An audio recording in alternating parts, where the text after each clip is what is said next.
যদি সুগেন্দু মনে করে রংপুর নিয়ে যাবে, আমরা তো বলে দেব তোমার ক্যালকাটা নিয়ে যাব। তুমি কি মনে করেছো ভারতের স্বাধীনতার জন্য লড়াই করেছিল মুসলমানেরা? আমরা রক্ত দিয়ে এই দেশ স্বাধীন করেছি, এটা কোনো কারো দয়া দাক্ষিণ্য হয় নাই।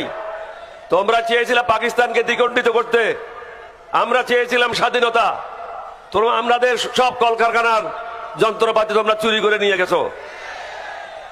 আমাদের পাকিস্তানের যে প্রায় 1 লক্ষাধিক সৈন্য ছিল, তাদের গোলা বারুদগুলি তোমরা চুরি করে নিয়ে গেছো। তাহলে কিভাবে তোমরা বলতে পারো তোমরা বাংলাদেশের স্বাধীনতা দিয়েছো? তোমরা তো লুটপাট করার জন্য আসছিলা, তোমরা তো আমাদের দেশ থেকে জিনিস চুরি করার জন্য আসছিলা, তোমরা তো স্বাধীনতার জন্য আসো নাই। মুক্তিযুদ্ধরাই যুদ্ধ করেছিল, তোমরা আসছিলা মাল কামানোর জন্য।